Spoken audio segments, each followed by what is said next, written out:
Le Milton Model, c'est quoi? Bienvenue dans cette vidéo dédiée, vous l'avez compris, au Milton Model, qui est un outil puissant. Il est issu de l'hypnose ericksonienne et formalisé par Richard Bandler et John Grinder dans le cadre de la fameuse PNL, la programmation neuro-linguistique. Alors en tant qu'hypnothérapeute, je vous propose ici dans cette vidéo de découvrir comment ce modèle peut véritablement transformer vos séances et votre façon de communiquer. Bonjour à toutes et à tous, je suis David Vigneron, je suis formateur en hypnose clinique, EFT, thérapie brève, par ailleurs infirmier diplômé d'État. Je vous précise que vous avez la possibilité de vous abonner à ma chaîne YouTube. Pour cela, cliquez sur le bouton s'abonner et activez la cloche de notification pour être informé lorsque je sors de nouvelles vidéos. C'est gratuit, c'est régulier, profitez-en. On y va, c'est parti. Mais qu'est-ce donc ce fameux Milton Model? Alors il repose sur l'utilisation d'un langage relativement vague et flou qui permet à l'inconscient de s'engager naturellement sans que la conscience ne résiste. Contrairement au métamodèle qui cherche à clarifier, à préciser, le Milton Model joue sur l'ambiguïté pour favoriser la suggestion et la transe hypnotique.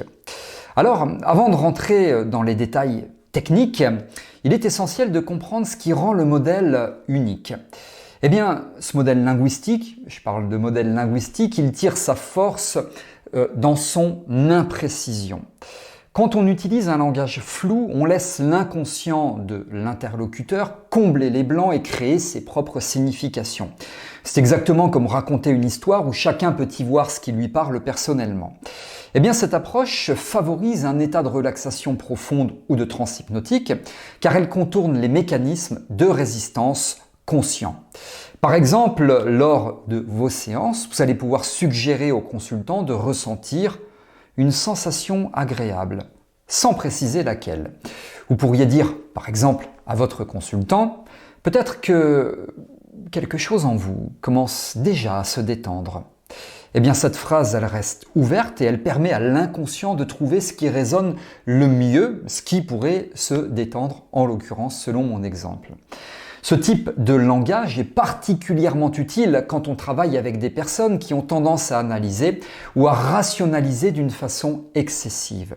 En leur offrant des suggestions qui sont plutôt floues, vous leur donnez l'opportunité de se connecter à leurs propres ressources internes sans passer par ce fameux filtre critique, celui de la conscience. Maintenant qu'on a compris les bases du Milton Model, on va passer aux techniques spécifiques qui composent cet outil. Ces techniques sont conçues pour influencer subtilement, vous l'avez compris, l'inconscient, vous l'avez compris, évidemment, tout en restant respectueux. On va commencer par les nominations floues. Quand on utilise des phrases vagues, eh bien, on donne au consultant la liberté d'interpréter selon son propre vécu. Par exemple, vous pourriez lui dire « Votre inconscient, c'est exactement ce dont vous avez besoin ». Cette affirmation reste suffisamment large pour que chacun puisse y projeter son propre sens. Cette technique est particulièrement efficace pour rétablir un climat de confiance et encourager l'exploration intérieure. Ensuite, il y a les présuppositions, également appelées les sous-entendus. Ces phrases contiennent des hypothèses implicites qui guident votre consultant. Par exemple, en disant « Est-ce que vous remarquez déjà comment vous vous détendez ?» Eh bien, vous présupposez que la personne est déjà en train de se détendre. Ça fonctionne parce que l'esprit accepte souvent ces présupposés sans les analyser. Les présuppositions, sont particulièrement utiles quand on souhaite installer un état mental spécifique, comme la détente, la motivation, sans avoir à le demander d'une façon explicite. Une autre technique est celle des liens causaux illogiques. Ici, vous reliez deux idées sans lien logique évident. Par exemple, vous pouvez utiliser l'expression « plus vous respirez profondément, plus vous vous détendez ». Bien que cette relation ne soit pas nécessairement vraie, elle fonctionne parce que l'esprit accepte souvent ces connexions sans les questionner. Cette technique est particulièrement efficace pour guider une personne vers un comportement désiré. Elle peut être utilisée dans n'importe quel contexte, que ce soit pour guider à quelqu'un dans la gestion du stress ou pour encourager une action spécifique. Les injonctions cachées constituent également une méthode clé. Il s'agit de donner une instruction sans en avoir l'air. Exemple, vous n'avez pas besoin de vous détendre tout de suite. Et si je saupoudre, vous n'avez pas besoin de vous détendre maintenant. En réalité, vous suggérez subtilement à la personne de se détendre. C'est une façon plutôt douce, intelligente, mais efficace de diriger sans imposer. Cette technique est particulièrement utile quand vous travaillez avec des personnes qui ont tendance à résister aux directives directes. En formulant vos suggestions de manière indirecte, vous contournez leur résistance consciente et vous atteignez directement l'inconscient. Les généralisations, quant à elles, sont des affirmations larges qui semblent universelles. En guise d'illustration, vous pouvez dire « Tout le monde peut apprendre rapidement ». Ces phrases renforcent l'idée que quelque chose est possible pour tous. Elles créent une sorte de consensus implicite qui facilite l'adhésion. Les généralisations sont particulièrement utiles pour installer des croyances positives ou pour encourager un changement de perspective. Elles peuvent être utilisées dans des contextes variés, que ce soit en coaching, en thérapie ou même en vente si toutefois vous êtes dans la vente. Enfin, les citations et les doubles contraintes complètent ce panel de techniques. Les citations permettent de rendre vos suggestions plus crédibles en les attribuant à une tierce personne. Par exemple, un de mes consultants m'a dit hier « Je me sens tellement mieux depuis que je me suis détendu grâce à vous ». Un exemple. Quant aux doubles contraintes, elles offrent un choix limité qui conduit toujours au même résultat. Exemple, préférez-vous ralentir lentement ou rapidement ? Dans les deux cas, vous l'avez compris, le consultant se détend ralenti. C'est une façon habile de guider sans imposer. Passons maintenant à la mise en pratique concrète de ces techniques. Dans le cadre de l'hypnose et de la thérapie, l'objectif principal est d'induire un état de transe ou de faciliter un changement inconscient. Pour cela, je vous recommande d'utiliser des suggestions indirectes. C'est très ericksonien, tout ça, ça tombe bien. Par exemple, vous pourriez dire à votre consultant, peut-être que votre inconscient commence déjà à trouver une solution. Cette phrase est suffisamment vague pour encourager l'inconscient tout en restant rassurante. De plus, les métaphores sont particulièrement utiles pour contourner la résistance consciente.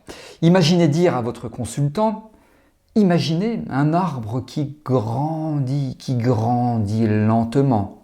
Ses racines s'ancrent profondément. » Eh bien, cette image évoque la stabilité et la croissance intérieure sans être direct ou directif. Les métaphores permettent également de transmettre des messages complexes de manière simple et accessible. Dans le domaine du coaching, de la PNL, ces techniques peuvent aider vos consultants à accéder à leurs ressources internes. Je parle régulièrement d'ailleurs de ressources endogènes. Par exemple, vous pouvez utiliser lors de vos consultations des présuppositions puissantes comme « Quand allez-vous remarquer que vous avez déjà toutes les réponses en vous ?» C'est intéressant. Cette phrase sous-entend que les réponses sont déjà présentes et ça renforce la confiance en soi.